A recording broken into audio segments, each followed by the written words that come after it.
Buenas tardes con todos y todas. Por favor, atención a la lista. Almeida,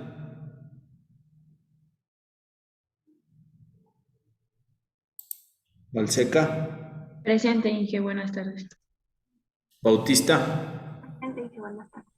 Becerra, Presente, ingeniero, buenas tardes.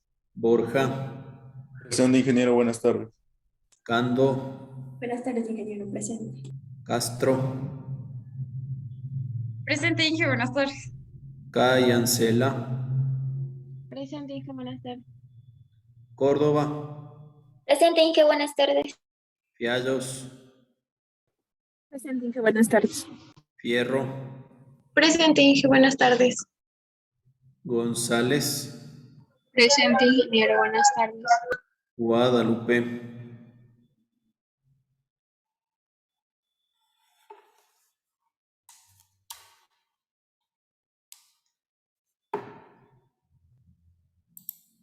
Huamán, Presente, Inge, buenas tardes. Huambo, Presente, Inge, buenas tardes. Guaya, Guevara, Presente, Inge, buenas tardes. Wilcapi, Presente, Inge, buenas tardes. Herrera, Presente, Inge, buenas tardes. Mariño, Presente, Inge, buenas tardes. Moyano, Presente, Inge, buenas tardes. Murillo,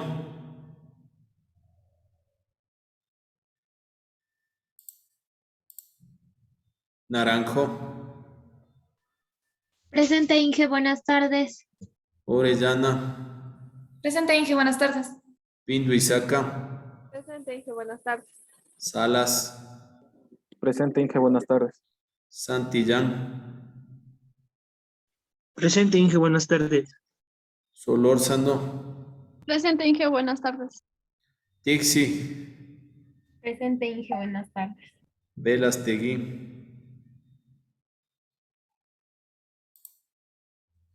Vera, Presente, Inge, buenas tardes. Villa,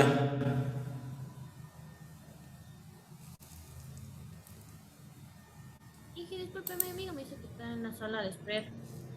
sí, déjenles, estamos ahí. Yankee, Presente, Inge, buenas tardes. Yantalema, Presente, Inge, buenas tardes.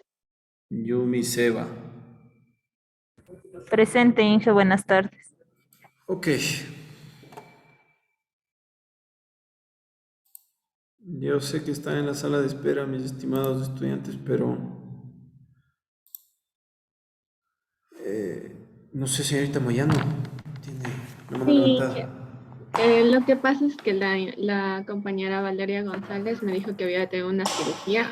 O sea, está presente, pero no puede prender la cámara por el mismo hecho de la cirugía. Entonces, me No dijo hay que si es problema. que igual se necesitaba certificado, que le pida. Ok, no hay problema. Ortiz Luis, todavía no sale en lista, no sé por qué ya pagó. Y yo tampoco, Inge. Ya pagaron, pero No, todavía. entonces no van a salir en lista, jóvenes. Mientras no se legalice su situación, no vamos a poder que quede constancia en lista.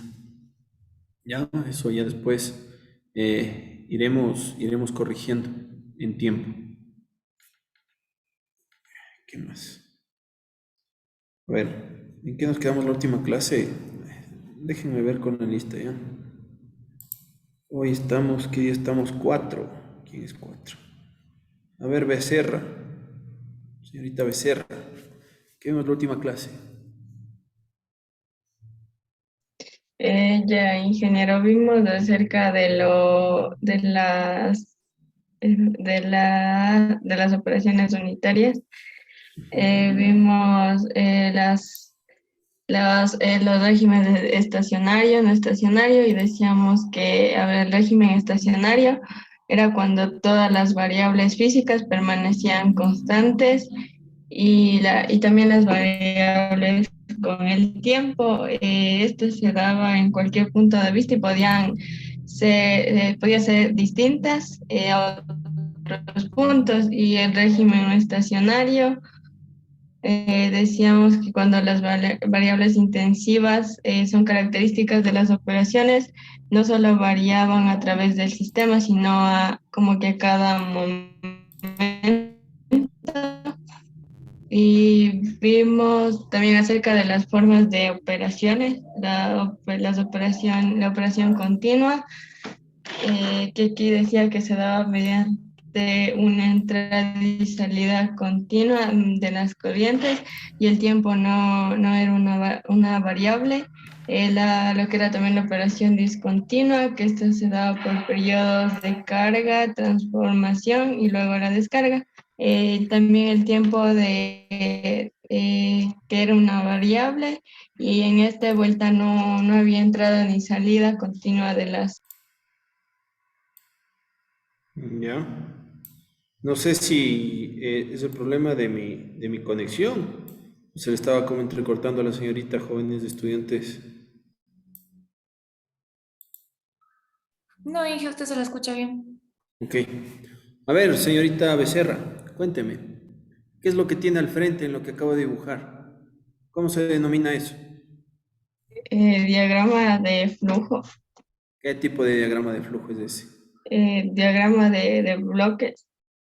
Es un diagrama de bloques donde entradas y salidas. ¿Cuántas corrientes en total usted ve en este diagrama? Todas las corrientes que usted puede ver. 3 corrientes. 3. ¿Cuántas de entrada y cuántas de salida están ahí? 2 de entrada y 1 de salida. Correcto. Entonces, en ese diagrama usted me puede explicar a qué se refiere un estado estacionario.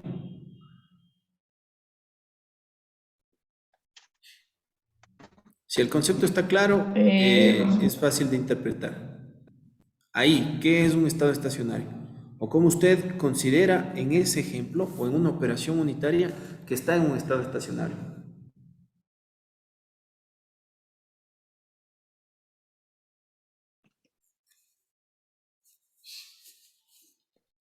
Tal vez puede ser en las dos, o sea, el estado estacionario en las dos variables de entrada, porque se mantienen iguales constantes. Ok, recordemos una cosa, ya vamos construyendo estos principios entre todos.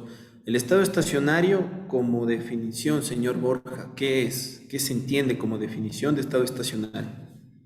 Cuando todas las variables físicas permanecían constantes y no variaban con el tiempo en cualquier punto del sistema.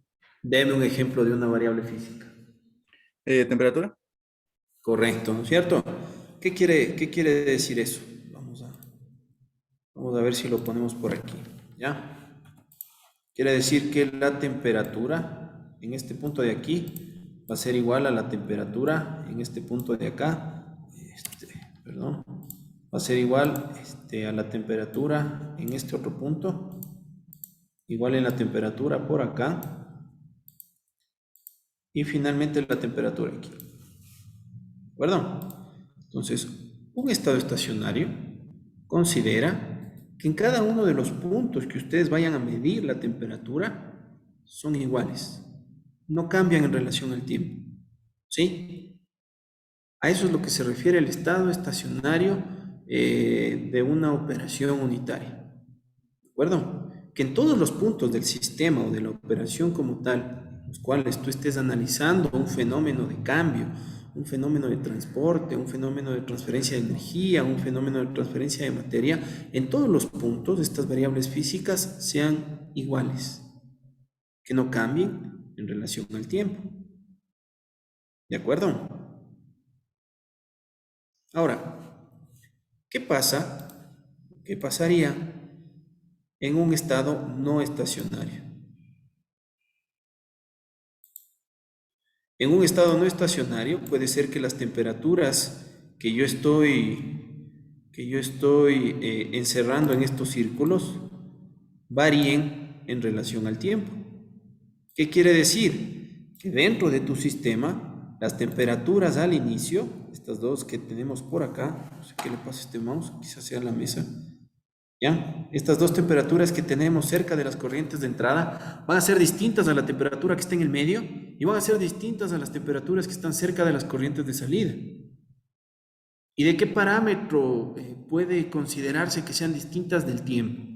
El tiempo en el cual su proceso se esté generando o del tiempo en el cual la materia esté fluyendo a través de la operación.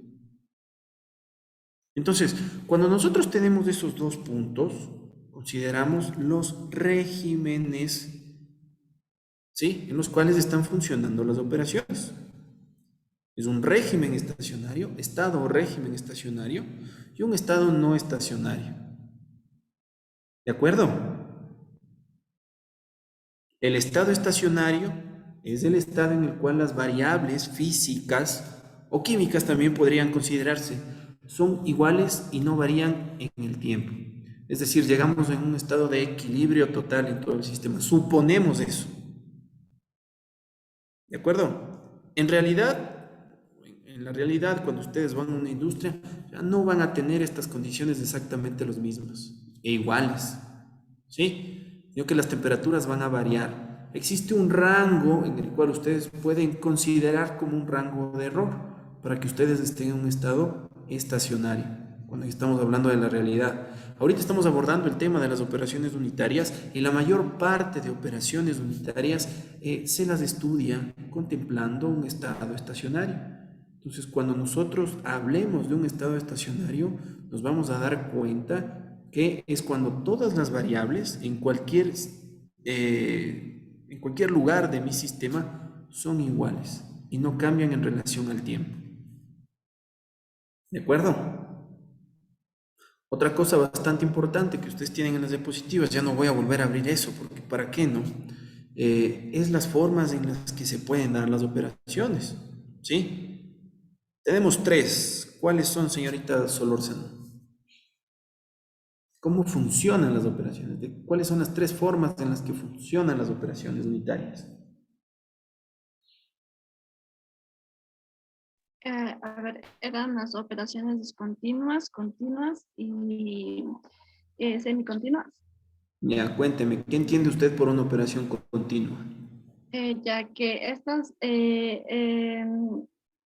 ver, tendrían las entradas y las salidas, siempre van a ir al orden. ¿Qué más se puede decir? No le entiendo ese concepto. ¿Qué significa ir al orden? O sea, que van en secuencia. Si ¿Ya? una sale, si una entrada, a ver, la entrada tiene una entrada y igual tiene una salida. No pueden tener dos entradas y una salida. No, una entrada y una salida. Ya. ¿Quién está de acuerdo con la señorita Solórzano? A ver, Yamilet. Las operaciones continuas es permanente la entrada y la salida de las corrientes. No tiene ¿Cuál es la variación condición? Correcto. ¿Cuál es la condición en la que se puede manejar un régimen continuo? Permanentes las entradas y salidas. Muy bien. Pero ¿cuál es otra condición que se debe cumplir para un flujo continuo? El flujo de entrada debe ser igual al flujo de salida. Bien, gracias, señorita Fiallos. Los flujos de entrada deben ser iguales a los flujos de salida. ¿De acuerdo? En este caso, ¿cuántos flujos de entrada tenemos? 2, ¿cierto? ¿Cuántos flujos de salida tenemos? 1. Para que esta operación funcione de forma continua, la sumatoria de los dos flujos de entrada debería ser el flujo de salida. ¿De acuerdo? ¿Qué pasaría si la sumatoria de los dos flujos de entrada es mayor al flujo de salida? ¿Qué pasaría en la operación? Se va llenando, ¿no es cierto?, el tanque y vas a llegar a un posible derrame. Entonces vas a tener problemas, ¿sí? Desde ya los flujos son muy importantes. ¿De acuerdo? ¿Qué es una operación semicontinua, señorita Pinduizaca?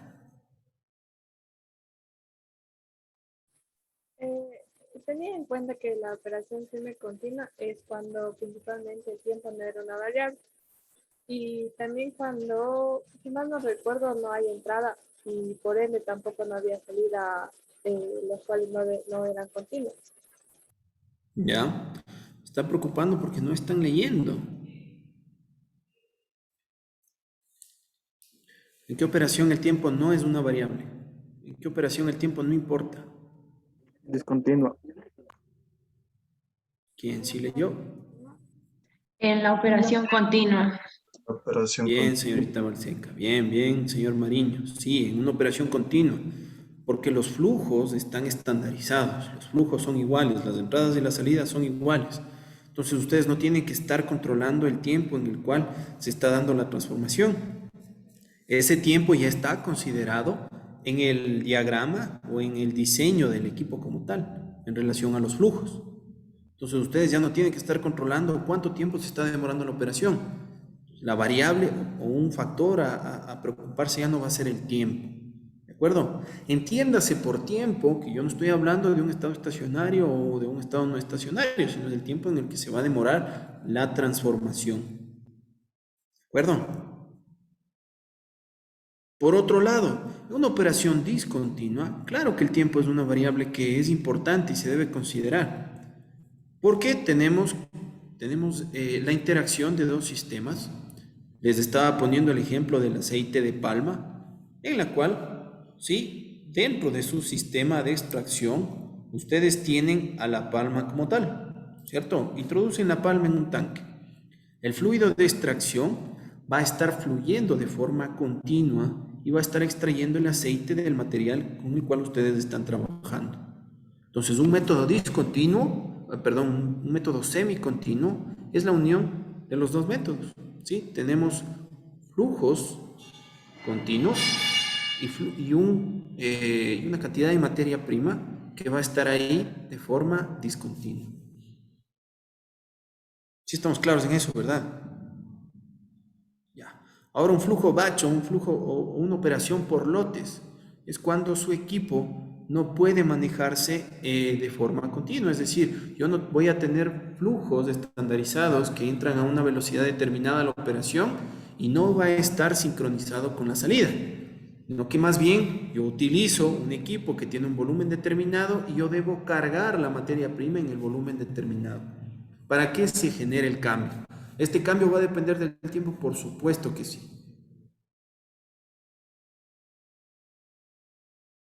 ¿Sí? Entonces, ¿cómo son las operaciones? ¿Cómo se pueden dar? Primero, dos tipos de régimen, estacionario o transitorio. Recuerden, transitorio es sinónimo de no estacionario, en el cual el tiempo en el que cambian las variables físicas o químicas es determinante. También existen formas de función de las operaciones que se los puede dar un flujo continuo, un flujo semicontinuo o un flujo discontinuo. El flujo discontinuo también se lo puede conocer como una operación unitaria por lotes o batch. ¿Cuáles son las diferencias de ellas? Que un flujo continuo, las entradas y las salidas son sincronizadas, ¿no es cierto? Sí, son permanentes y son iguales. La entrada es igual a la salida en flujo de materia. Mientras que en un discontinuo el tiempo de operación ya es un factor determinante, ¿sí? En la cual voy a tener una materia que está trabajando en forma discontinua y voy a tener otro fluido que está trabajando en forma continua. Y finalmente, una operación en discontinuo es cuando yo debo cargar la materia prima en una operación y esperar que se realice el o la transformación, el cambio o la transformación. ¿El tiempo es una variable que va a depender? Por supuesto, porque para que se dé un cambio en este tipo de operación, yo voy a tener que controlar el tiempo.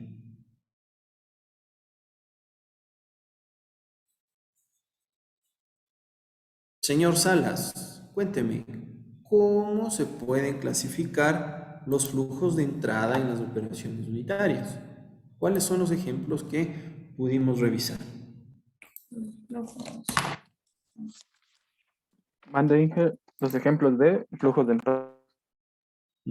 ¿Cuántos tipos de flujos de entrada son con los que podemos trabajar? 3. Flujo paralelo. Los tipos de circulación nos dijo que era la operación en paralelo, el flujo contracorriente y cruzado. ¿Cuándo ocupar esos o qué significa eso? La ¿Cuándo se quiere operación, realizar o cuándo se tiene estas opciones? la operación en paralelo era cuando ambas, o sea, ambas van al mismo sitio. Ok. Y la Más flujo que contra, claro, no la se preocupe, flujo, ya entendí que no se comprendió por ese lado. ¿Quién estaba no, opinando antes? Orellana estaba hablando. No, Inge, es que he salido aplastando ¿cómo es el micrófono? Ok. A ver, señorita Loja, cuénteme. ¿Para qué me sirve estudiar cómo están entrando o saliendo los flujos del sistema? ¿Por qué es importante esto? ¿O por qué hay que tomar esta consideración? Puede ser para que nosotros podamos saber cómo va en algún proceso que hagamos, cómo se va manejando, digamos, la máquina. Por ejemplo, en este caso de los flujos de entrada y salida y los que nos dio en paralelo, en contracorriente y de ahí, por ejemplo, digamos, cómo va, si se van manejando, digamos, al mismo sentido o si es que va en sentido contrario o si no va de manera perpendicular. Entonces, Ok. Sí, sí, eso está bien, pero el objetivo es, ¿para qué me sirve estudiar eso?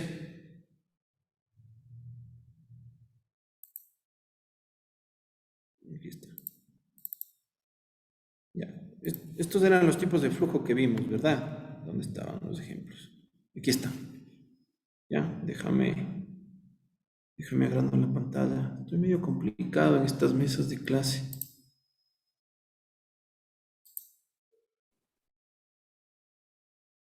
Y el internet también que no colabora.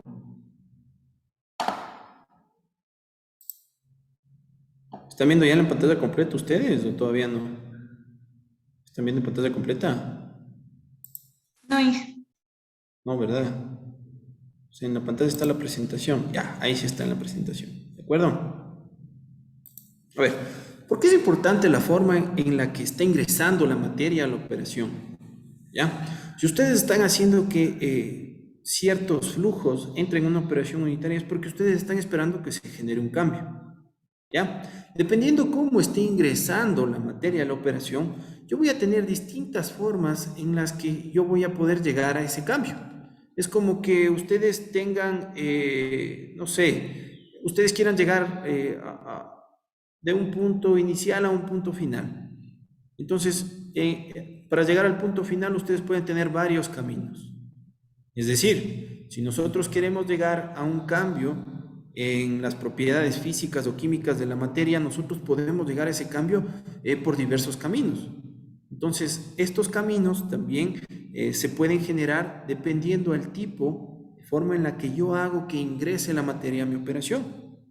¿Sí? El punto final es el cambio, llegar a condiciones determinadas. ¿De acuerdo? Entonces, como nosotros podemos ver aquí en el ejemplo, cuando ustedes están trabajando,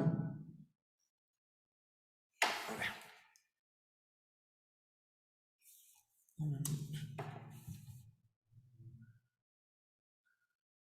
ok, cuando ustedes están trabajando aquí con un flujo en paralelo, ¿no es cierto? Ustedes tienen que, a la operación unitaria, si nosotros podemos ver este diagrama, ¿sí? Van a ingresar dos corrientes, ¿sí? Estas dos corrientes se denomina la distancia, se está relacionando entre la distancia o el espesor o el largo de la operación y la propiedad extensiva o intensiva en la que se quiere llegar, ¿sí? Entonces, estas dos corrientes, si es que ingresan en paralelo, van a tener diferencias en las que se va a empezar a dar la transferencia, ya sea de cantidad de movimiento, calor o materia. ¿De acuerdo? Nosotros vemos que no es sino hasta el final de la operación en donde se llega a una condición de equilibrio. ¿De acuerdo? Siendo al inicio de la operación unitaria, digamos que una diferencia significativa entre las propiedades intensivas de cada una de las corrientes.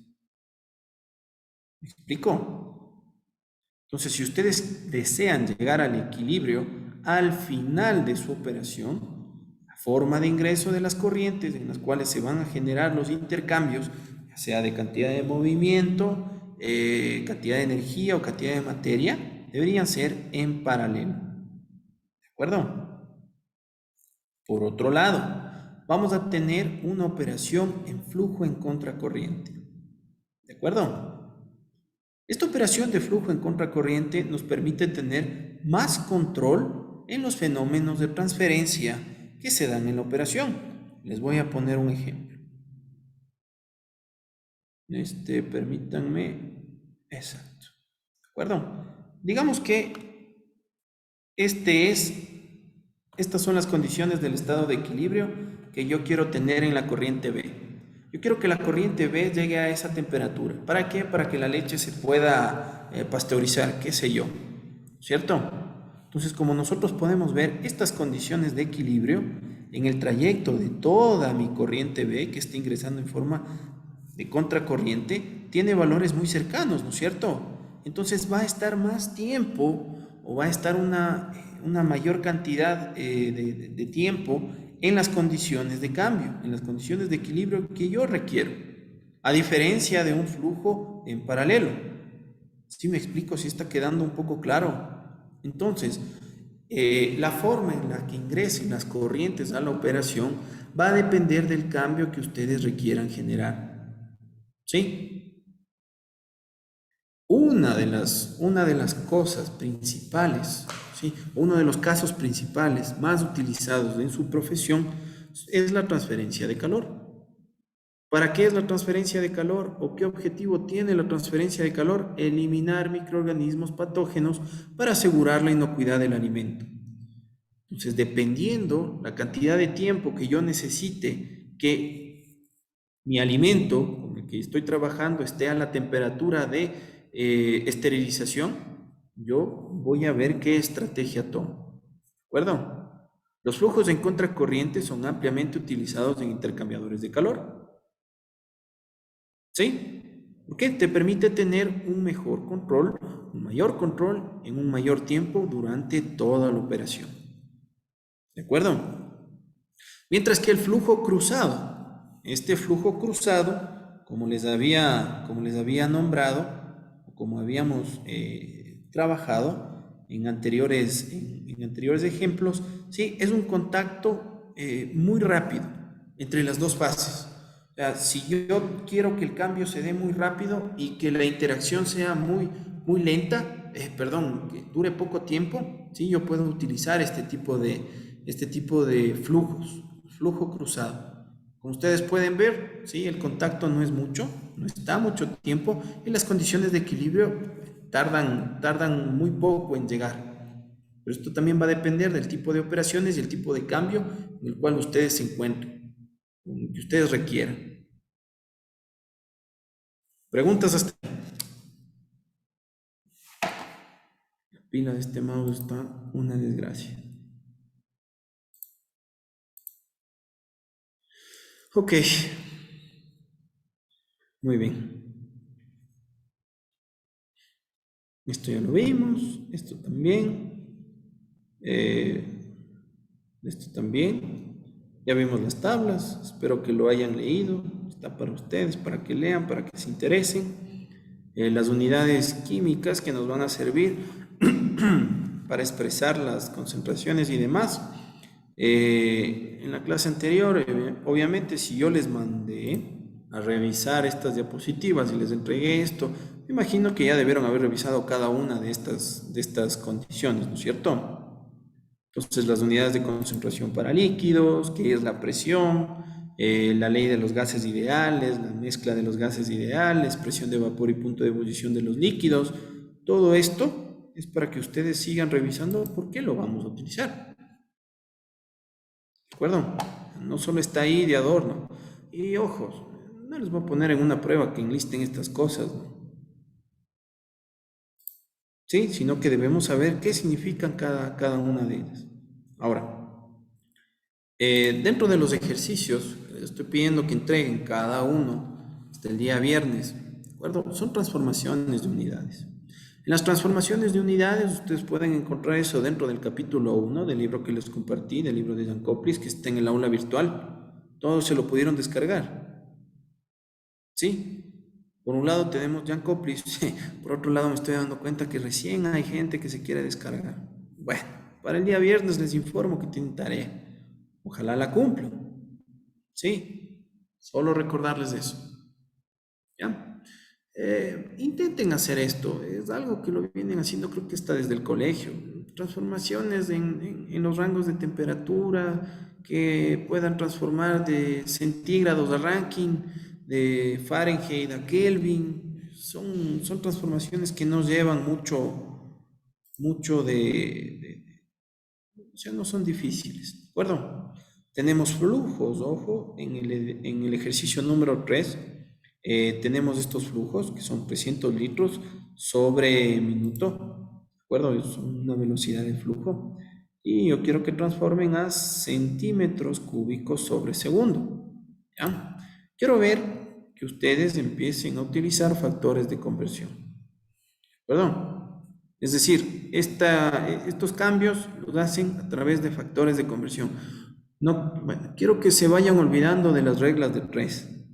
¿Ya? Las reglas de 3 es una pérdida de tiempo y a ustedes lo que les va a servir es utilizar factores de conversión.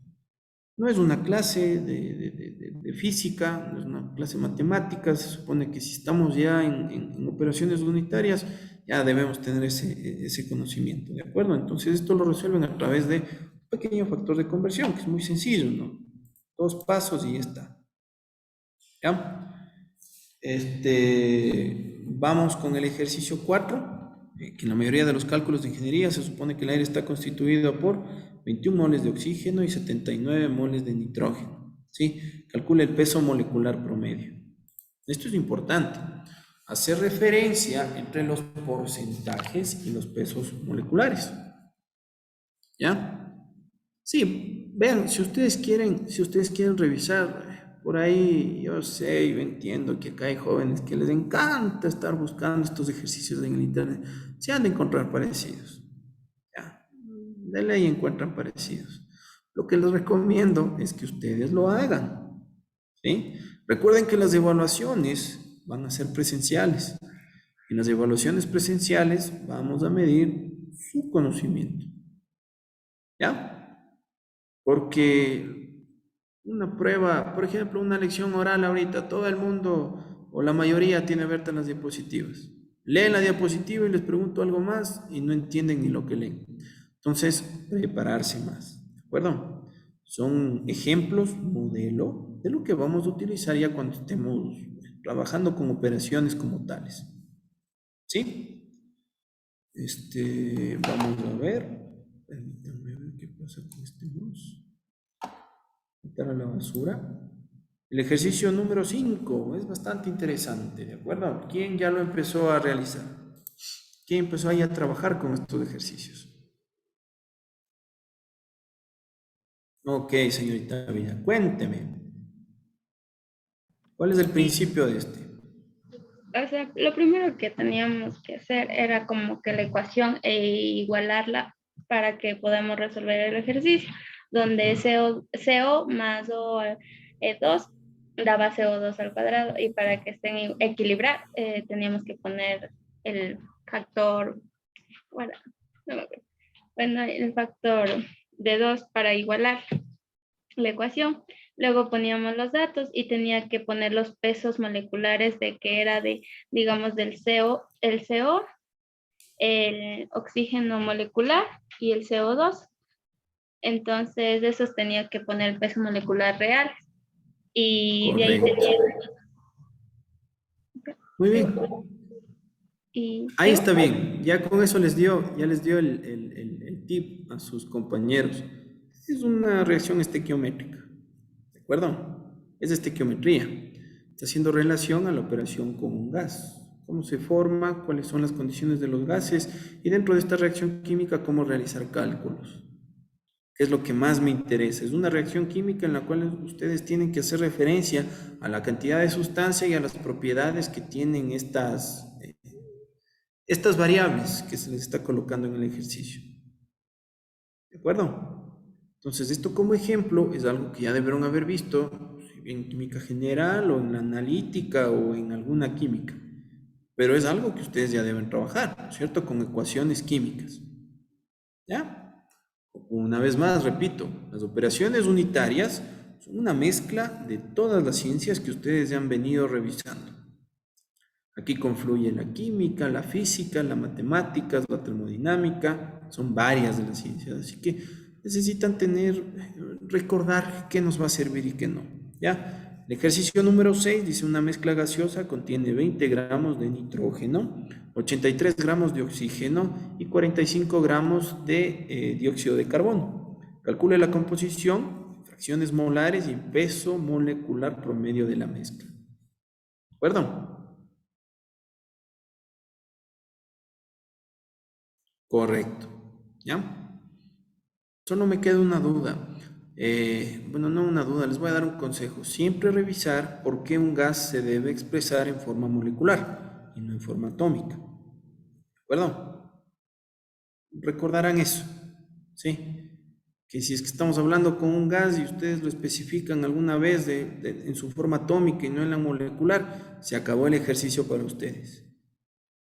Si no está bien escrito un compuesto, se acabó el ejercicio para ustedes. ¿Sí?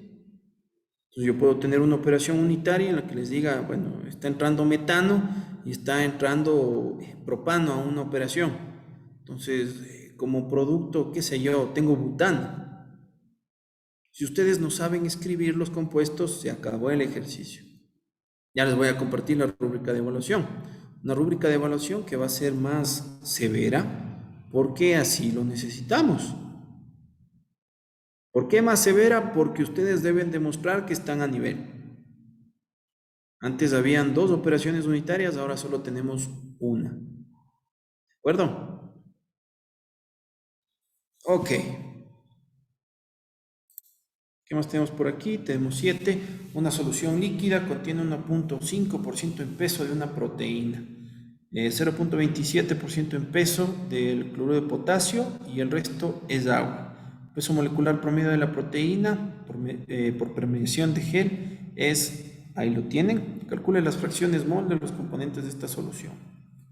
Ningún problema, son ejercicios básicos, química y finalmente una solución acuosa de cloruro de sodio, tiene 24% en peso de esta sal y su densidad es la que ustedes pueden ver ahí a 25 grados centígrados. Les pido que calculen las fracciones mol del cloruro de sodio y del agua y las concentraciones que tiene el cloruro de sodio en las diferentes unidades. ¿Ya? ¿En dónde van a encontrar ustedes las equivalencias de estas unidades? En Janko, please. En la parte final de los apartados, ustedes tienen las equivalencias de las unidades. Ustedes van a trabajar con el sistema internacional, lo van a tener que transformar al sistema inglés, y por ahí creo que está el CGS. ¿Ya? Entonces, una vez que ustedes tengan la respuesta, la expresan en varios, digamos que, sistemas de unidades. ¿De acuerdo? Ya. Ese es el primer deber. Y el segundo deber, que les pido que recuerden, y ojalá que ya... Ah, estos también. No, este no. Este ejercicio no, solo estos 8. ¿De acuerdo? Sí, solo vamos a trabajar hasta esos 8 puntos. Este ejercicio está de más, eso dejémosle para después, ya cuando estemos viendo los balances de materia y energía. ¿De acuerdo? ¿Hasta aquí alguna duda, alguna pregunta? ¿Entendido qué son las operaciones unitarias? ¿Entendido para qué sirve? ¿Ya? Puse 2 semanas en todos estos temas, pero como nosotros podemos ver, en realidad en unos 2 días de clase ya se puede revisar todo eso. Ya, vamos a ganar tiempo, hemos revisado la transformación de unidades entre los sistemas y todo eso es algo que vamos a seguir utilizando, que vamos a seguir viendo en el transcurso de todo lo que se viene, en todos los capítulos que los tenemos que revisar con todos ustedes, así que por eso lo pasamos rápido. Les invito a que sigan leyendo, tienen ustedes las herramientas, la bibliografía compartida con ustedes son los 2 libros base en los cuales nosotros nos vamos a guiar para obtener toda la información. De aquí en adelante ya no les voy a compartir diapositivas porque toda la información tienen en sus libros. ¿Sí? Entonces, también les recomiendo que tengan su libro con las copias del capítulo a la mano, que tengan las tablas de conversión de unidades a la mano, que tengan, bueno, ahorita no es muy necesario que tengan a la mano, ¿no? Pero también les pido que tengan las tablas de vapor a la mano, tanto para el agua como para el refrigerante. Solo hablemos del, ¿cuál es el refrigerante más común? Ustedes trabajan con el 44A. ¿Han trabajado con ese refrigerante? Primera vez que escuchan eso. ¿Con qué refrigerante se vio trabajar? ¿Con qué refrigerante ustedes vieron cuando estudiaron los ciclos de refrigeración? ¿El 44A o el 134A? 144A. 144A. 134. Ese es el 134, el 144 no existe. Hay el 44A, 134A, el 32A y hasta creo que el 21A. Ya, el 134A. Ya. Eso quiero que tengan las tablas de saturación y las tablas de vapor. No es necesario que busquen las tablas de líquido comprimido. ¿Por qué?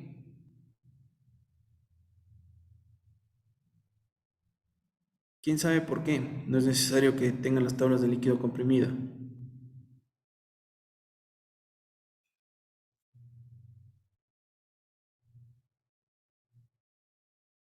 Porque en las tablas de saturación nosotros podemos utilizar los mismos valores en líquido saturado. Son exactamente iguales. ¿De acuerdo? Ahí podemos sacar entalpías y demás porque todavía está en estado líquido. Ok. Pedro Vicente Orozco.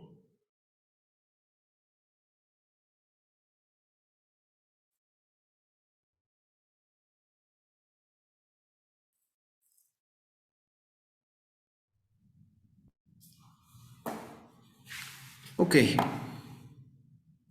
¿Cuál es el siguiente tema? Ojo que los acuerdos y compromisos están cargados en nuestra aula virtual. Señorita Castro. Ingeniero, una pregunta. Yo sé que hay en el aula virtual dos libros guía, pero ¿con cuál vamos a utilizarlo más, por así decirlo? Los dos. Los dos. Los principios que ustedes tienen en Jankoplis, que son operaciones unitarias, la aplicación de las operaciones unitarias, son los principios básicos de toda operación. Entonces, dentro de los capítulos de ese libro van a encontrar un montón de ecuaciones que vamos a utilizar. Ahora, vamos a complementar este libro de Jankoplis con el libro de Ivars, que es las operaciones unitarias que tienen referencia a la ingeniería en alimentos. ¿De acuerdo? Entonces, los principios de Jankoplis los vamos a ocupar todos. Si quieres que te diga cuál vamos a utilizar más, Jankoplis. Pero se va a complementar con lo que tienes en Ivars. ¿De acuerdo? Los dos hablan de lo mismo. Ivars es más guiado a lo que es la ingeniería en alimentos. Entonces, cuando estemos viendo reología de los alimentos, nos basaremos más en Ivars. Para conceptos y condiciones iniciales, hablaremos más de Jankoplis. Por eso les envié los dos.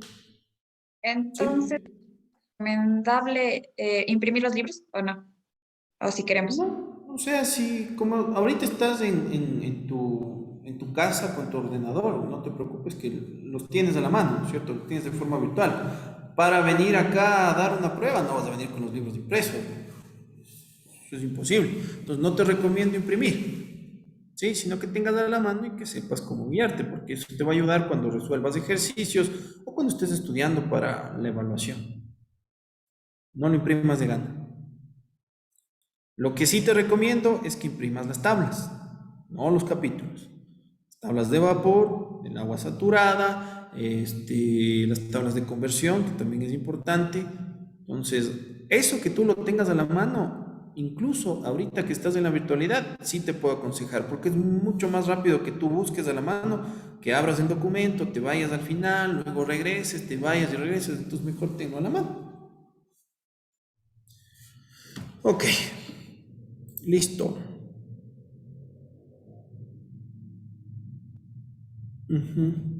Ok.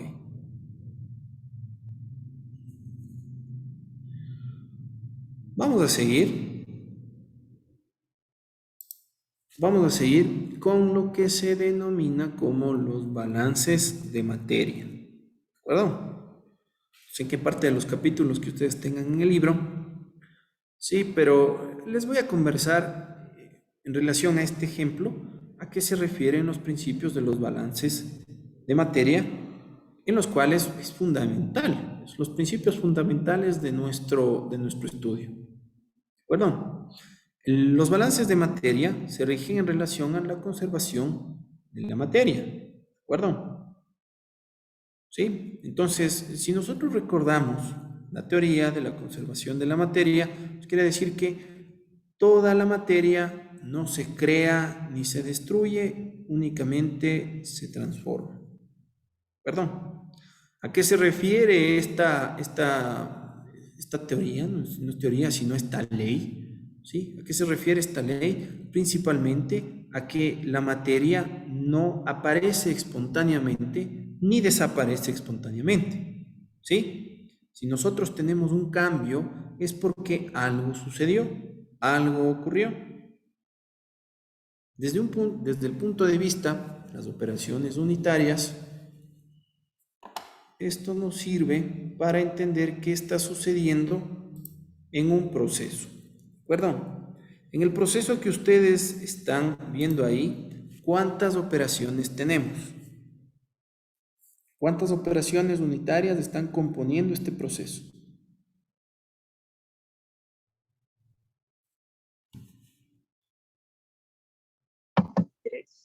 3 sería Inge. 3, ¿no es cierto? Tenemos 3 bloques, los cuales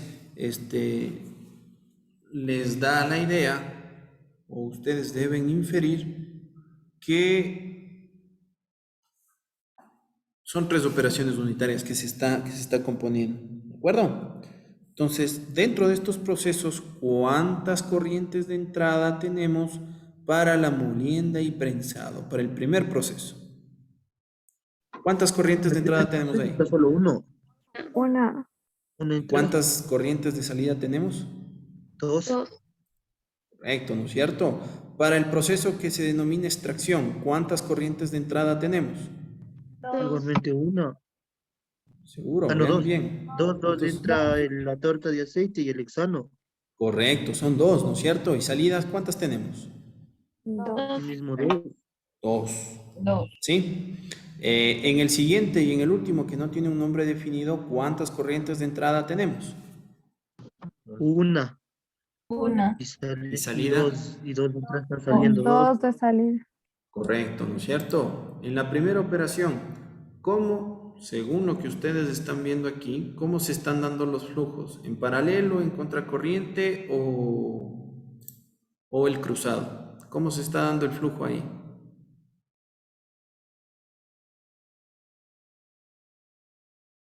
Cruzado, Inge.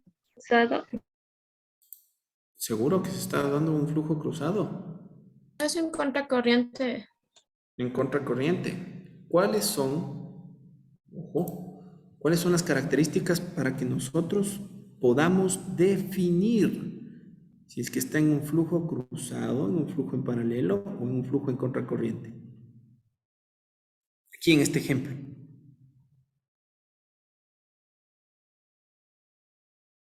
¿Recuerdan cuántas corrientes de entrada tenemos aquí en este primer apartado? Si tú tienes una corriente de entrada, ¿piensas que podrías estar trabajando con un flujo en contracorriente, en un paralelo?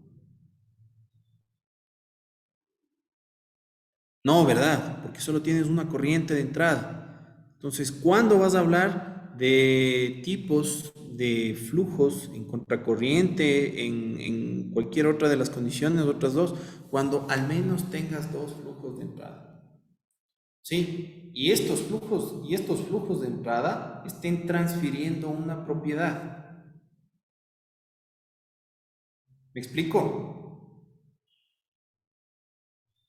En este caso, tienes como extracción, según la figura que tú ves ahí, solo una separación. Y la separación puede ser mecánica, ¿de acuerdo? Así que aquí no estaríamos hablando de un flujo ni paralelo, ni contracorriente, ni cruzado. ¿De acuerdo? ¿Sí? Solo tenemos un flujo de entrada. No podemos definir cuál es, no lo podemos clasificar en eso. Entonces, si yo tengo una entrada y dos salidas, es una operación de separación. ¿No es cierto? ¿Ya? En la segunda, ¿cómo se denomina esta? Inge, sería una cruzada, ya que en la cruzada nos dice que las dos entran en forma perpendicular. Si entra de entrada y sale igual de salida. Ok, Así ¿no es está en cierto? ley. ¿Cuántas corrientes tenemos en la extracción? Dos Dos corrientes de corrientes, ¿no es entradas y cierto? dos corrientes de salida. ¿Cómo está ingresando al sistema?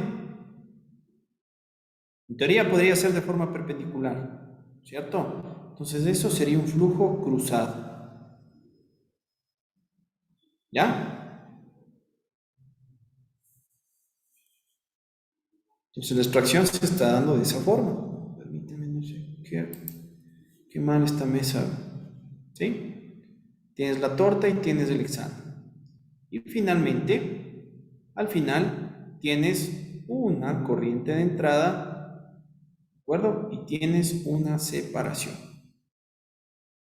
¿Ya? ¿Por qué medio se da esta separación? Todavía no es de nuestro interés. ¿De acuerdo? Ahora, esto como un ejercicio práctico para que nos vayamos ubicando, que únicamente cuando tengamos dos corrientes de ingreso a una operación, vamos a poder definir qué flujo se está dando, en paralelo, en contracorriente o un flujo cruzado. Ahora, dentro de estos diagramas de flujo, de cajas o de bloques, ¿sí? No se especifica esta situación. Es decir, en la extracción, nosotros mal podríamos decir que tiene un tipo de flujo cruzado. Fue solo por didáctica lo que vimos anteriormente. Eso se describe a mayor detalle cuando se está hablando del funcionamiento de la operación como tal. ¿Sí? Recuerden, este tipo de diagramas de flujo únicamente me están diciendo entradas y salidas.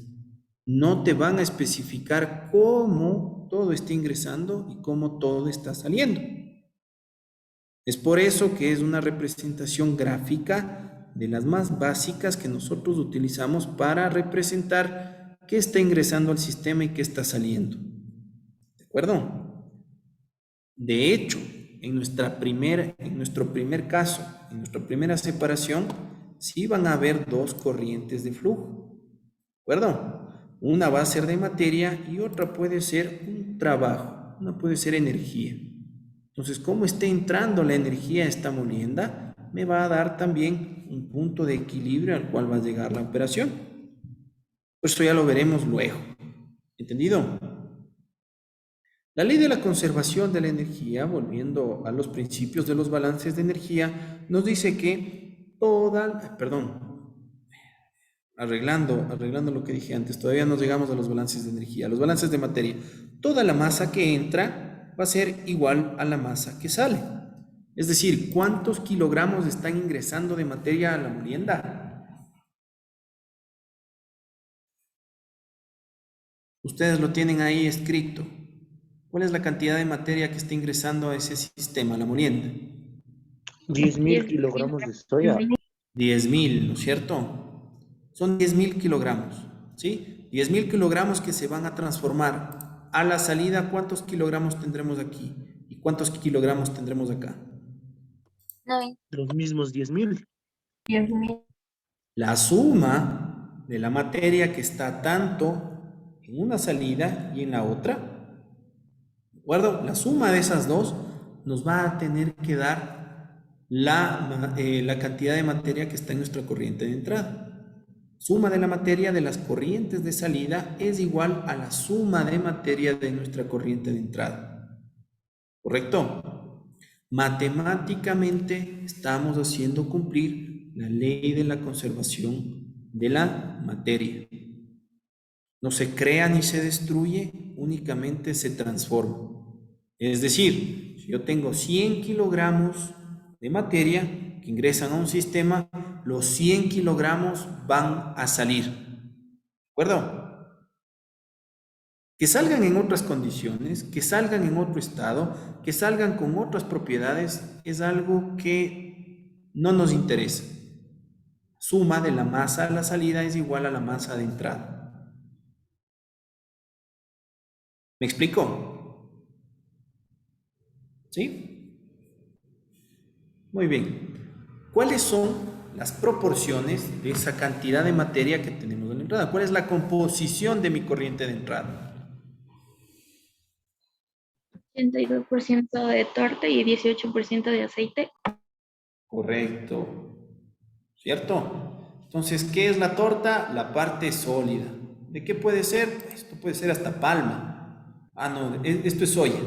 Sí, la torta va a ser la parte sólida y el aceite va a ser la parte, digamos que líquida. ¿Me explico? Entonces la soya es una solución, un compuesto o es una mezcla que va a tener sólidos y va a tener aceite. Los sólidos más el aceite te da la soya. ¿Cuál es la composición que tienes? Está ahí claramente. 82% en torta, 18% de aceite. Si sumas 82 más 18 te da el 100%. Todo el material. Eso en fracción másica, ¿cuánto es? ¿A cuánto es igual? ¿Cuál es la fracción másica de la torta en esa cantidad de soya? 0,82.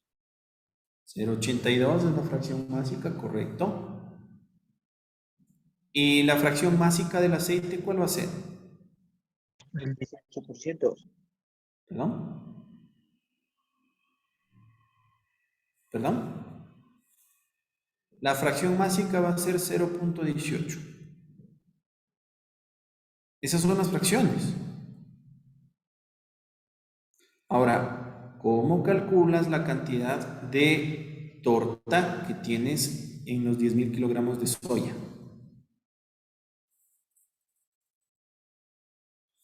Eso es facilito. Eso ya lo debieron haber visto antes. Volvamos al ejemplo de lo que son las fracciones. Estamos aquí en la fracción másica. ¿De acuerdo? La fracción másica de un componente es el peso del componente. ¿Qué problema esta pila? El peso del componente o la masa del componente que se está estudiando sobre la masa total. ¿Cuál es el componente que estamos estudiando? La torta, ¿no es cierto? Estamos estudiando la torta. ¿Ya? Entonces nosotros vamos a sacar cuál es la masa de esa torta. ¿Qué variables tenemos vistas o qué variables conocemos? ¿Tenemos la fracción másica de la torta? Sí. ¿A cuánto es igual la fracción másica de la torta? 0,82. 0,82. Es adimensional, es una unidad adimensional. ¿Cuál es la masa total de la mezcla?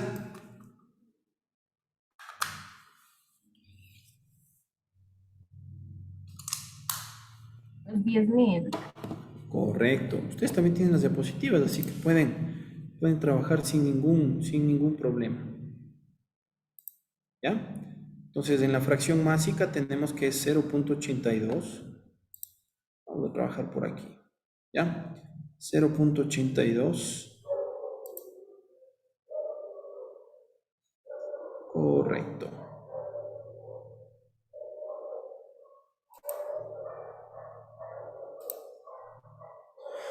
¿Qué problema que es la virtualidad aquí? A ver, la fracción másica de la torta, pongamos aquí. torta va a ser igual a ¿qué?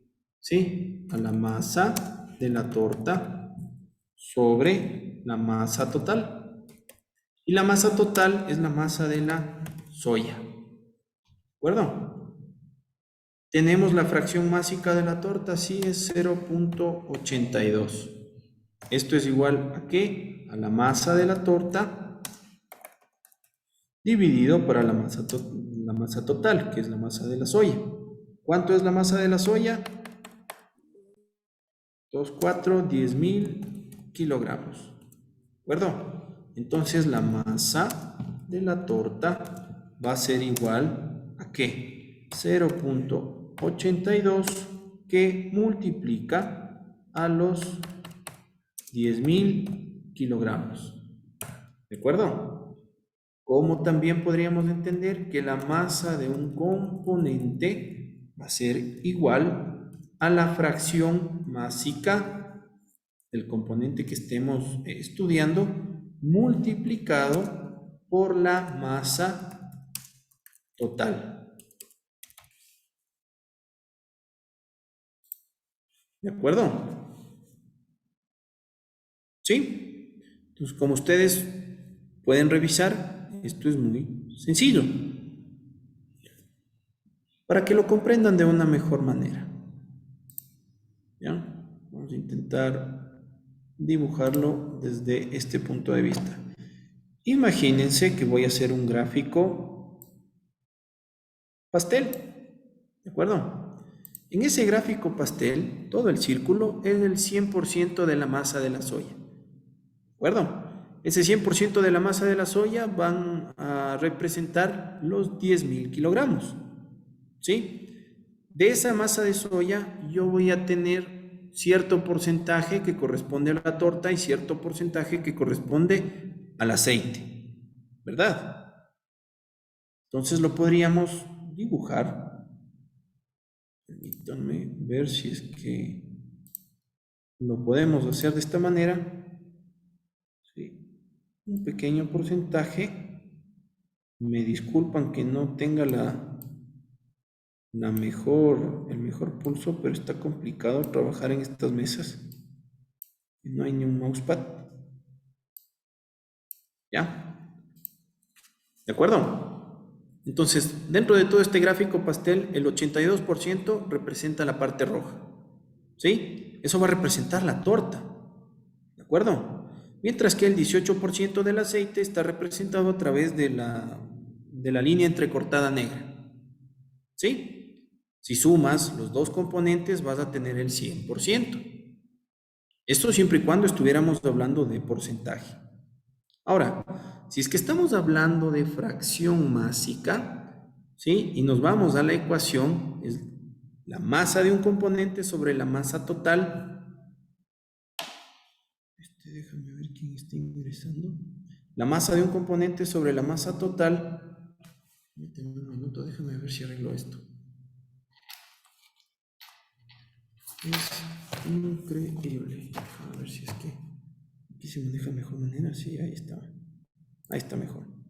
La masa de un componente sobre la masa total. ¿De acuerdo? La masa del componente, si es que esto pesara 100, fuera 82. ¿De acuerdo? Y si todo representa el 100%, 82 sobre 100, ¿a cuánto te da igual? La masa del componente de la torta sobre 100, ¿a cuánto es igual? 0.82. ¿De acuerdo? Entonces, si yo trabajo con los porcentajes que tengo aquí y los divido por el porcentaje total, voy a tener la fracción másica del componente que yo estoy estudiando o estoy revisando. Y eso es lo que deben hacer. Entonces, si es que ustedes les están dando como información un porcentaje de presencia de cierto componente, en este caso un porcentaje de torta, que es del 82%, vamos a dividirle del total, que es del 100, y yo voy a obtener la fracción másica. ¿De acuerdo? ¿Cuándo se convertiría en una fracción molar? ¿Sí? Si como dato no me dieran 10.000 kilogramos. Por ejemplo, si me dicen que está ingresando 100.000 moles. Recuerden, las moles son una unidad de medida. ¿Qué tipo de unidad de medida? Cantidad de sustancia.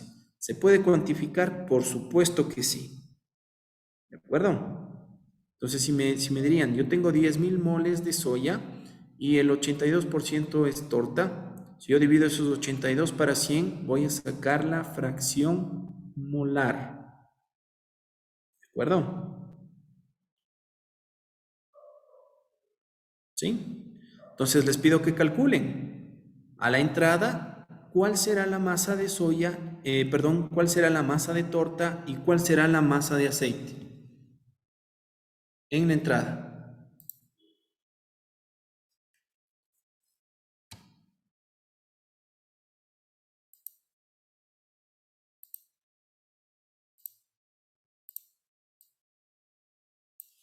Y me ayudan con ese dato.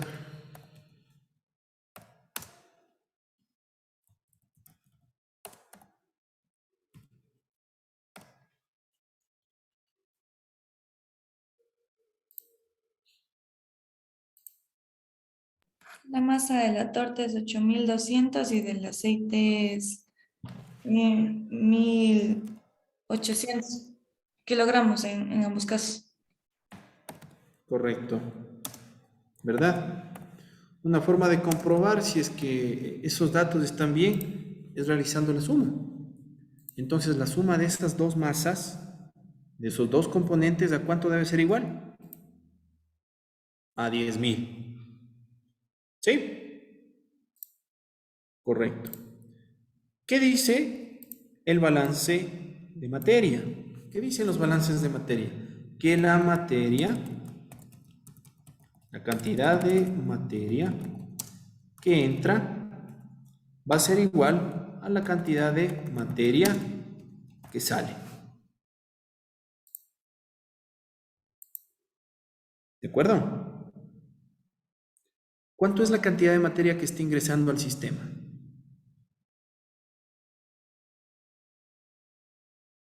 $10.000 kilogramos, ¿verdad? Eso ya está definido. ¿Ya? Y además nos hace falta ponerles nombres a nuestras corrientes. Algo que es muy útil en el desarrollo de su estudio es que ustedes vayan poniendo nombres a cada una de las corrientes. Por ejemplo, nuestra corriente entrada, nosotros le vamos a denominar nuestra corriente 1. Esta corriente de salida, acá, lo vamos a denominar como nuestra corriente 2. A esta corriente de aquí la vamos a denominar como nuestra corriente 3. ¿De acuerdo? A esta de por acá la vamos a denominar como corriente 4. A esta de aquí yo le quiero poner una corriente 5. A esta de acá le quiero poner el nombre de una corriente 6. Por aquí una corriente 7. Y por aquí una corriente 8. ¿Ya? Yo les etiqueto a las corrientes. En este caso, a mí me pareció útil etiquetarlas con números. ¿Sí? Una de las condiciones bastante útiles también es que en vez de un número ustedes la etiqueten con una letra. Por ejemplo, esta de aquí puede ser denominada como la corriente A. ¿Sí? Esta de aquí como la corriente B. Acá voy a tener mi corriente C. Aquí voy a tener mi corriente D. Acá la E. ¿De acuerdo? Acá la F. Mi corriente F. Por aquí denominaremos esta la corriente G. Y esta de aquí le vamos a nombrar como la corriente H. La cuestión es que yo puedo identificar con una tipología, con una codificación cada una de las corrientes. Porque eso lo vamos a revisar. ¿Sí? Entonces, hablando en cantidad de materia y hablando en nuestra primera operación unitaria, recuerden, los balances, este tipo de balances, ahorita lo estamos estudiando por operación unitaria. Los balances de materia se los puede realizar por operación y por proceso. ¿De acuerdo? Por operación, las entradas y salidas de cada operación. Por proceso, las entradas y salidas de todo el proceso.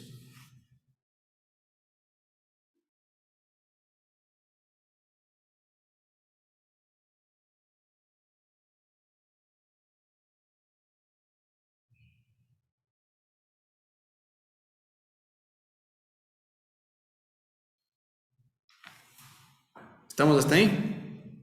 Vamos a analizar qué pasa con la molienda y prensado. ¿De acuerdo? ¿Ya? La cantidad de materia que entra es la masa de la corriente A y va a ser igual ¿a qué? ¿A qué va a ser igual esta corriente en cantidad de materia? A las dos corrientes que salen, ¿no es cierto? ¿Cuáles son las dos corrientes que están saliendo de este sistema? El hexano y la C. Correcto, ¿no es cierto? La corriente B en cantidad de materia más la corriente C. ¿De acuerdo? Y ahí dejamos expresado la ley de conservación de la materia. A eso me estaba refiriendo con lo que les estaba comentando. La materia no se crea ni se destruye, solo se transforma. En este caso, tenemos una corriente A que es soya. ¿Sí? Esta corriente que es soya está compuesta por aceite y una torta. ¿Sí? Y todo lo que está entrando aquí se va a transformar. ¿En qué se transforma? En una corriente B y en una corriente C, que son las salidas. ¿De acuerdo? Con el mismo principio. ¿Ya?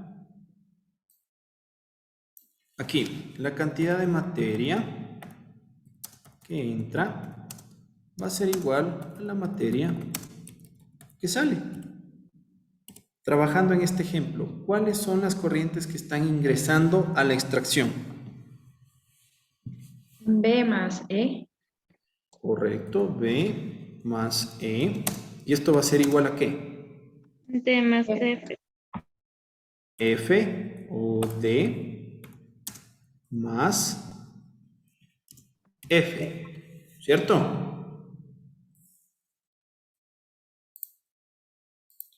Hasta ahí estamos bien. ¿De acuerdo? Y una vez más, hemos expresado un balance de materia. Ese balance de materia me está explicando toda la materia que está ingresando al sistema va a ser en cantidad igual a la materia que está saliendo. Recuerden, estos balances solo me están hablando de cantidad de materia. Me están diciendo que la misma o las mismas condiciones son de entrada y salida. Solo me están hablando en cantidad. ¿De acuerdo? La cantidad de materia que entra es igual a la cantidad de materia que sale. Y finalmente, con nuestro sistema, nuestro último sistema, que no tiene nombre, vamos a tener la materia que entra es igual a la materia que sale. Vamos a hacer un poquito más grande esto para que nos alcance ahí. Correcto. ¿Cuáles son las corrientes que están ingresando a este sistema? El último. Corriente D. Correcto, está ingresando la corriente D. Y esa corriente D va a ser igual a ¿cuál? A la sumatoria entre G y H. G más H. ¿De acuerdo? Entonces nosotros ya podemos tener todas esas corrientes. ¿Sí? Si les pido que encuentren cuál es la cantidad de materia que está en cada una de estas corrientes, lo pueden hacer.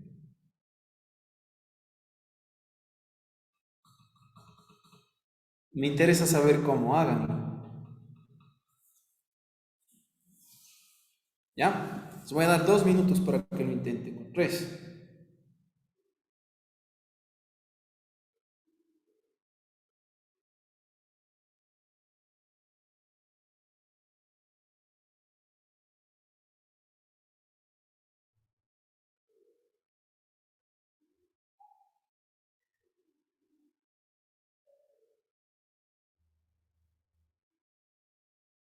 Hasta tanto me permiten hacer, tengo que hablar con la señora subdecana, ¿ya? Un minuto, por favor.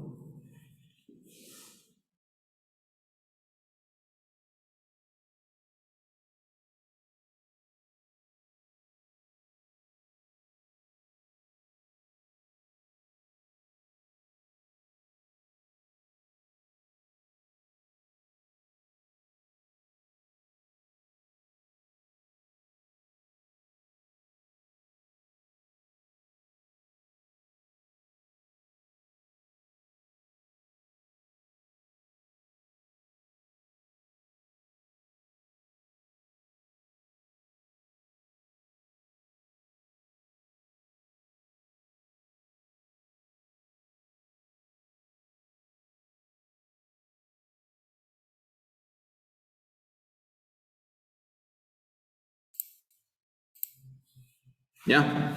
¿A quién le faltan datos?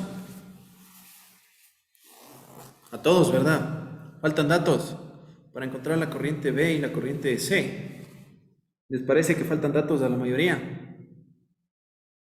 Ya. Vamos a explicar el por qué ustedes encontraron esto de que nos hacen falta datos. Con el ejemplo que ustedes tienen ahí, creo que queda claro cuál es la base del balance de materia, ¿no es cierto? Que está fundamentado en la ley de conservación de la materia. ¿Qué dice la conservación de la materia? Que la materia no aparece, no se crea ni se destruye, ¿sí? Simplemente se va a transformar.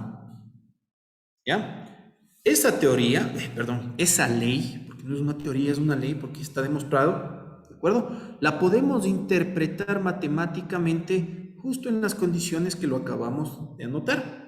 Es decir, que en cantidad, la materia que está entrando, si se transforma, puede tener cualquier tipo de transformación, va a ser igual en cantidad a la que sale. ¿Sí? Tú no puedes tener 10.000 kilogramos de materia que esté ingresando al sistema y tú no puedes tener a la salida 11.000, ¿no es cierto? Porque si tienes a la salida 11.000, no se está cumpliendo la ley de la conservación de la materia. Por otro lado, si tú tienes que están ingresando 10.000 y están saliendo 9.000, ¿qué puede haber pasado? Que no estás considerando todas las corrientes de salida. Hay una corriente de salida que no la estás identificando, ¿sí? Entonces, toda la materia que ingresa es igual a toda la materia que sale. Todo lo que entra es igual a todo lo que sale. Me voy a permitir trabajar aquí. Ustedes tengan, vamos a la siguiente hoja. Ustedes tengan en cuenta el ejercicio y con esta explicación luego van a seguir trabajando en lo que estaba. Yo tengo aquí una operación unitaria. Tengo que está ingresando, ¿sí?, una cantidad de materia y que está saliendo otra cantidad de materia. A esta corriente la puedo decir, la puedo denominar como una corriente A, y a esta de aquí la voy a denominar como una corriente B. ¿De acuerdo? Les recomiendo que etiqueten con letras porque así no se van a confundir el rato que estén trabajando con los números. ¿De acuerdo? Pero si ustedes no tienen confusión, trabajen como quieran. Ustedes pueden etiquetar como más cómodo se sienten.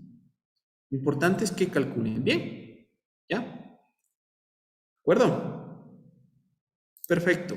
¿Qué dice la ley de la conservación de la materia? Que la materia no se crea ni destruye, solo se transforma. ¿Ya? A breves rasgos, esta es la ley de la conservación. ¿Ya? No les estoy dando la ley exacta tal cual dicen en los libros, porque para eso este libro, ¿no es cierto? Para eso lo podemos leer. Y les invito a que ustedes también lean el concepto como tal. ¿Sí? Esto es un pequeño resumen para que sea más comprensible. ¿Ya? Ahora, esta ley de conservación de la materia se la puede aplicar en dos estados. En un estado estacionario y en un estado transitorio. ¿De acuerdo? Esta ley de la conservación de la materia se da o se la puede hacer cumplir para procesos unitarios y operaciones unitarias. ¿De acuerdo? Entonces, esa ley de la conservación de la materia se puede hacer cumplir en todos estos procesos. ¿Ya? Para lo cual vamos a tener el balance de materia general. O para ser un poquito más específicos, vamos a hablar de la ecuación del balance de materia general. ¿De acuerdo? La ecuación del balance de materia general, ¿sí?, estudia o engloba la mayor cantidad de estos conceptos. ¿De acuerdo? Entonces, si es que nosotros estamos hablando de operaciones unitarias y de procesos unitarios, ¿cambios en qué variables tendríamos? En variables físicas y en variables químicas, ¿cierto? Entonces, si yo tengo cambios en variables físicas, yo voy a tener la materia, que la voy a denominar con la letra M, ¿de acuerdo?, que entra. Si yo tengo un cambio químico, yo voy a tener materia que se genera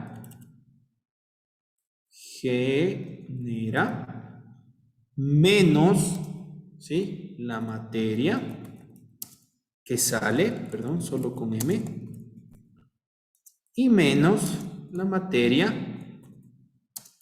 que se consume.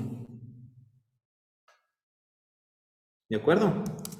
¿A qué va a ser igual esto? A la materia que se acumula en el sistema. ¿Ya? Les estoy presentando la ecuación general del balance de materia o conservación de la masa. ¿De acuerdo? Esta ecuación como balance general, ¿de acuerdo?, nos da todos los casos en los que yo puedo estudiar qué está sucediendo con la materia dentro de una operación. ¿Sí? Entonces, si yo estoy estudiando únicamente cambios físicos de la materia, voy a tener una cantidad de materia que entra. ¿De acuerdo? Si esto es una operación unitaria, no un proceso unitario, entonces nosotros no tendremos una reacción química. En la reacción química nosotros tenemos, si ustedes recordarán, ¿qué es una ecuación química? Nosotros tenemos el lado de los reactivos y el lado de los productos, ¿cierto? ¿Sí? Entonces, ¿qué pasa con los reactivos? Los reactivos se consumen, ¿de acuerdo? ¿Y qué se van generando? Se van generando los productos, ¿sí? Entonces, de primera mano, esta ecuación general del balance de materia nos está explicando qué es lo que puede suceder tanto en la parte física con la materia que entra, menos la materia que está saliendo, y la parte química, la materia que se consume y la materia que se genera. Todo eso en cantidad. ¿De acuerdo? ¿A qué hace referencia la materia que se acumula? La materia que se acumula hace referencia a un estado estacionario. Perdón, en un estado transitorio o no estacionario. ¿Por qué? Si es que el tiempo es una variable, yo voy a tener que existe una cantidad de materia dividido por unidad de tiempo. Y a eso se denomina acumulación. Cuando el tiempo es una variable, es decir, cuando las propiedades de tu sistema no son iguales en cualquier punto y difieren en relación al tiempo, estamos hablando de una acumulación. ¿Estamos hasta ahí, guaguas? ¿Sí? ¿Cuándo yo voy a poder utilizar esta ecuación o cómo reconocer esta ecuación general del balance de energía? ¿Sí? Por lo pronto, siempre la vamos a utilizar, siempre la vamos a poner así como tal. ¿De acuerdo? Entonces, lo que les voy a pedir en la resolución de los ejercicios es que ustedes, la escriban así, tal cual. La masa que entra más la masa que se genera, menos la masa que sale, menos la masa que se consume, es igual a la masa que se acumula. ¿De acuerdo? Luego de esto, luego que ustedes ponen la ecuación del balance de materia general, quiero que la vayan estudiando. En el ejemplo que nosotros estábamos revisando, vimos que no existe una reacción química, ¿verdad? No existía un cambio químico, solo existía una separación. El problema no nos dice que existe un cambio químico. Entonces, si no existe un cambio químico, no va a haber materia que se genera y tampoco va a existir materia que se consume. ¿De acuerdo? Entonces, eliminamos esas dos variables de nuestra ecuación general. ¿Sí? ¿Estamos hasta ahí? Perfecto. Si es que estamos trabajando en un estado estacionario, ¿de acuerdo? ¿Qué es un estado estacionario? Es un estado en el cual las propiedades de tu sistema son iguales en toda la operación, es decir, no varían en relación al tiempo. Si las propiedades de tu sistema no varían en relación al tiempo, no va a existir una acumulación. ¿De acuerdo? ¿Sí? Entonces la variable de acumulación se va. ¿Cómo te queda la ecuación? La ecuación final te queda que la masa que entra es igual a la masa que sale. ¿De acuerdo? Entonces, de toda la ecuación general, haciendo el análisis de lo que está sucediendo, lo que me dice el problema que está sucediendo, llego a la ecuación particular de mi ejercicio.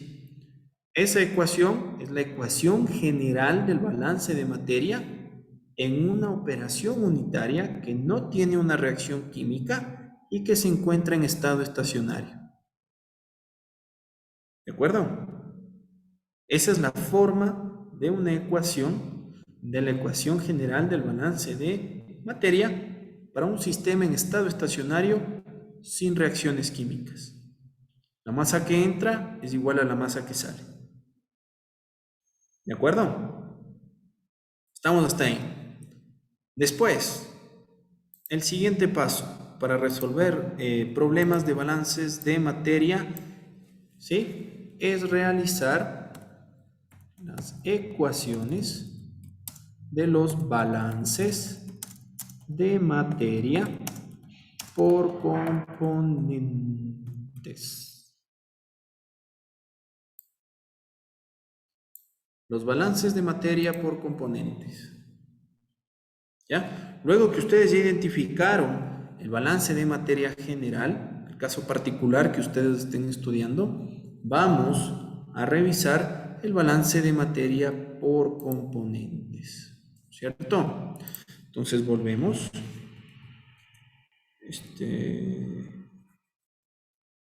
Volvemos por acá. Vamos a cambiarle, vamos a ponerle este color.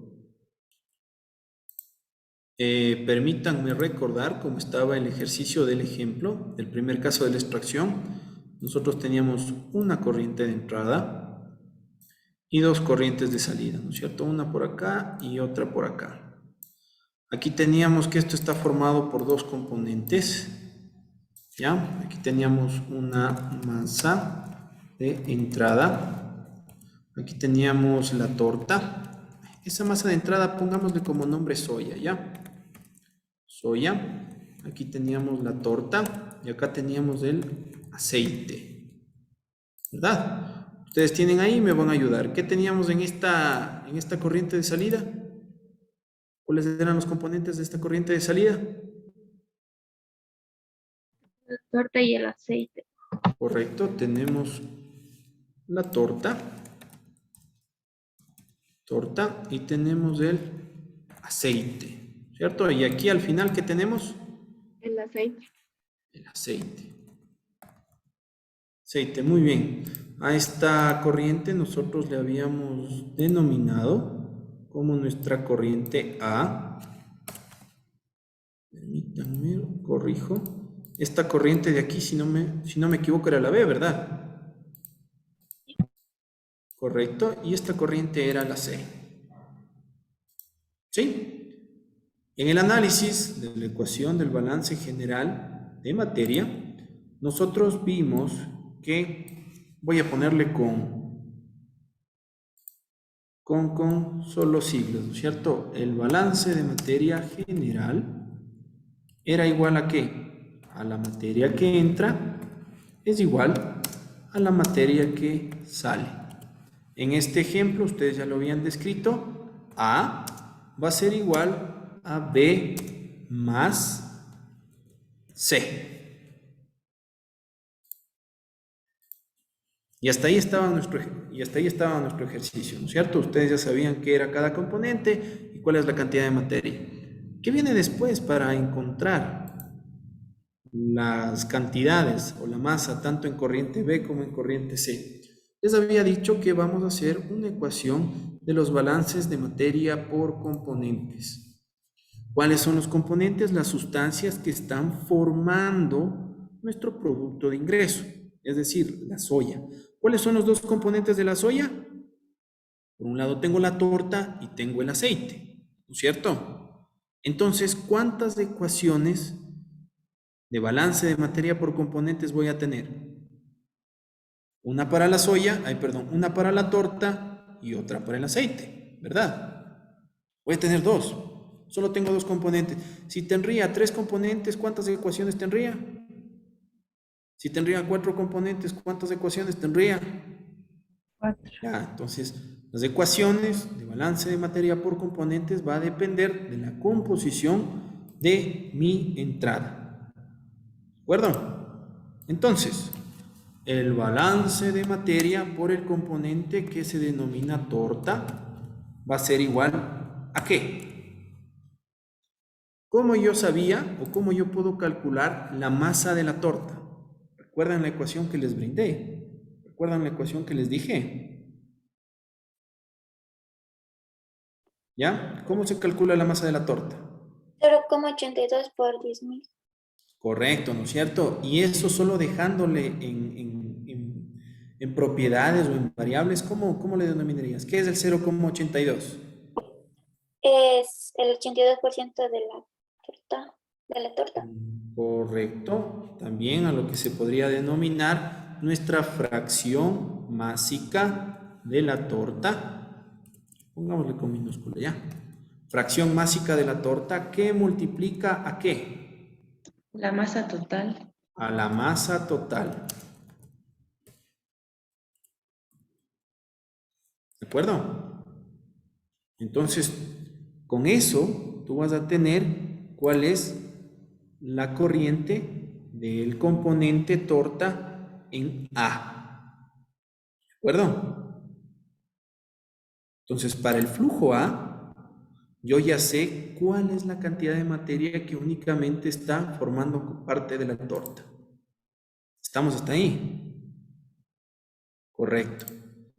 ¿Ya? ¿Tenemos otra corriente de entrada? No.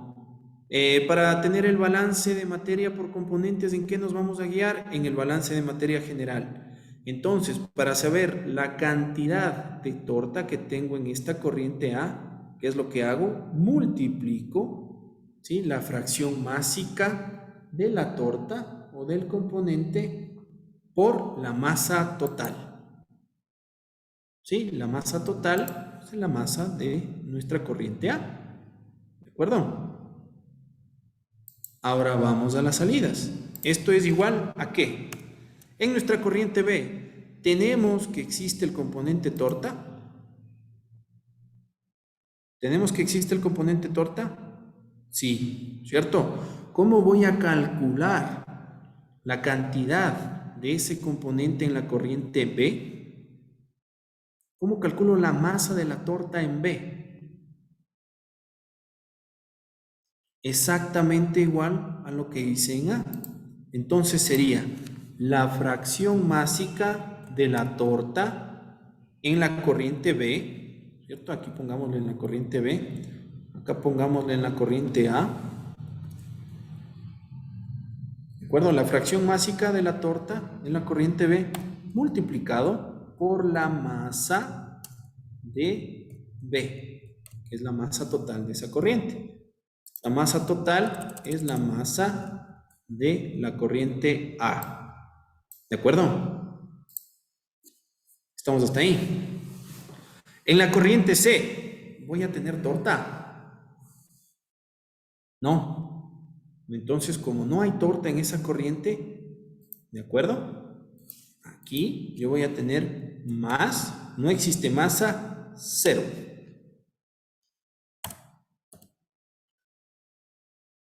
¿Ya? ¿Cuál es la masa o cuál es cuál es la masa de la corriente B?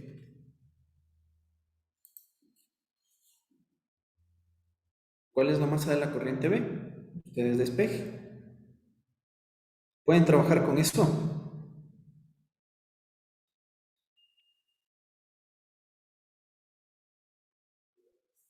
Ahí sí denme una respuesta.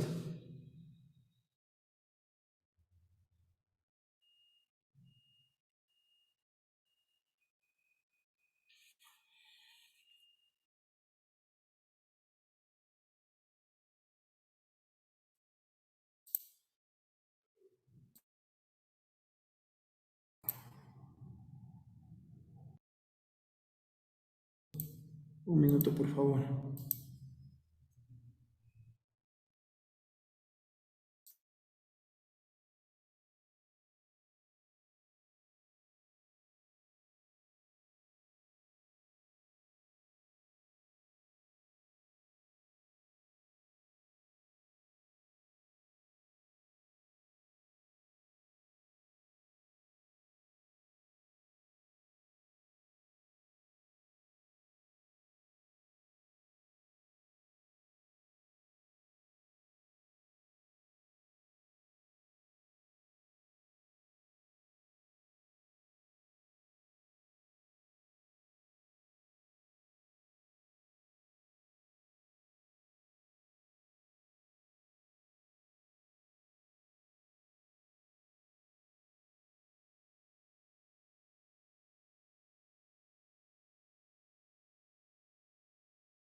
¿Ya? ¿Cuánto sale?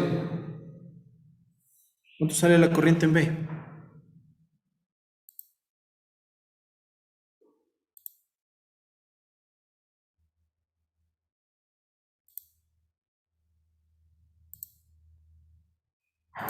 Si se ponen a trabajar, ustedes tenían que es 0.82 que multiplica a 10.000 kilogramos, ¿no es cierto? Esto va a ser igual a ¿cuánto? ¿Cuál es la fracción másica del aceite en B? Entonces igual a 8.200 kilogramos. A ver, vamos a ver. Ya 0.94, ¿verdad? Sí. Correcto. Por la corriente en B, por la masa de la corriente en B. ¿Ya? Si ustedes despejan, salen que B va a ser igual a ¿qué? 0.82 que multiplica a 10.000 dividido para 0.94. ¿Y esto es igual a cuánto?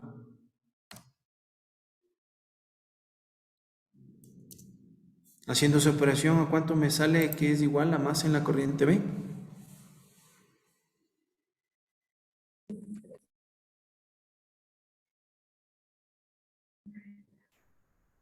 Necesito que me ayuden. 8.723.40. ¿Ya? ¿Qué? Kilogramos. ¿Cierto? Entonces ya tengo la corriente en B. ¿Cómo obtienes la corriente en C? Tienes la corriente A, tienes la corriente B, entonces la corriente C, ¿a qué va a ser igual? La corriente C va a ser igual a la corriente A menos la corriente B. La corriente C, ¿cuál es la masa de esa corriente?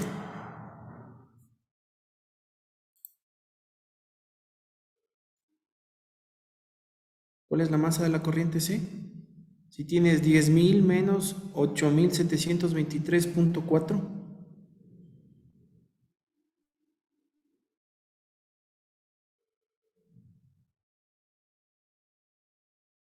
1276.6. 1276.6. ¿De acuerdo? Kilogramos. Entonces, a través del uso de los balances de materia, yo puedo encontrar, déjame por aquí, yo puedo encontrar cuál es la masa de las corrientes a la salida, tanto en B como en C. ¿De acuerdo? Utilizando un balance de masa general y un balance de masa por componentes. ¿Ya? Para el día viernes les va a quedar como tarea encontrar todas las corrientes, todas las masas de cada una de las corrientes del ejercicio que estábamos viendo, utilizando el principio de los balances de materia que vimos el día de hoy.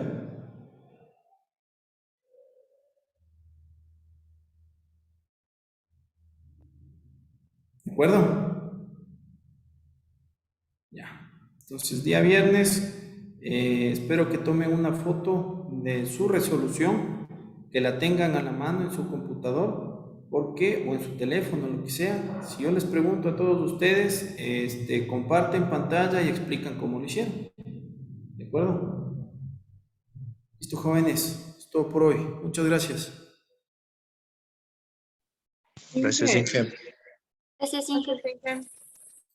Inge,